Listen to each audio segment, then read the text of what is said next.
混凝土是世界上使用最广泛的建筑材料，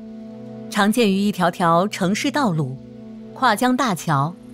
和高耸入云的摩天大楼。但是这种坚固的物质有一个弱点，容易出现毁灭性的裂缝，每年要花费数百亿美元来修补这些裂缝。如果我们能发明自我修复的混凝土来避免这个问题呢？这个想法并不像看上去那么遥不可及。简单来说，是要明白混凝土是怎么形成的，并且要知道怎样才能利用这个原理。混凝土是一种混合物，由粗石料和沙粒称为基料与水泥混合。水泥是粘土和石灰岩构成的粉状混合物，在混合物中加入水后，水泥变成糊状物，包裹住基料，通过化学反应迅速硬化，这一过程即水合反应。最终形成的材料十分强固，足以用来建设高耸入云的100米高楼。虽然人们尝试各种方法生产水泥已经有4000多年的历史了，但混凝土本身的寿命却出人意料的短暂。混凝土浇筑20-30年后，自然过程，例如混凝土收缩、过度溶洞及负荷过重，都会引发裂缝。危险的不仅仅是大裂缝，小裂缝也同样危险。混凝土一般用作钢结构周围的2级支撑。混凝土中的小裂缝会成为水、氧气和二氧化碳的通道，而这些物质会腐蚀钢结构，导致灾难性坍塌。针对桥梁、道路这类频繁使用的建筑，在灾难形成前进行问题排查是一项巨大而昂贵的挑战，但不这么做的话，又会危及数千条生命。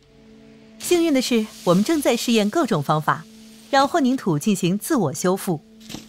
其中一些方法的灵感来自于混凝土天然的自我修复机制。水进入小裂缝之后，会与混凝土的氧化钙发生水合作用，产生的氢氧化钙与空气中的二氧化碳反应，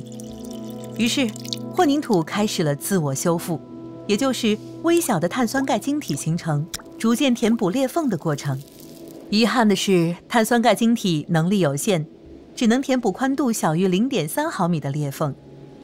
材料科学家已经找到了让修复宽度翻1倍的方法，即在混凝土混合物中加入胶粘剂。如果我们将纤维胶液管加入到混凝土混合物中，那么在出现裂缝时，纤维胶液管就会破裂，释放出胶粘剂修复裂缝。但是胶粘剂化学物质的运动与混凝土截然不同，所以时间一长，胶粘剂反而会造成更大的裂缝。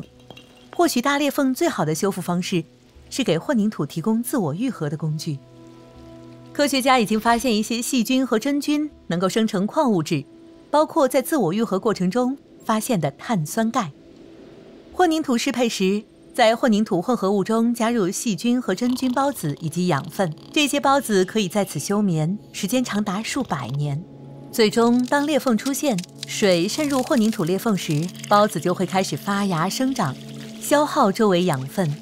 改变周围环境，为碳酸钙的形成创造完美条件。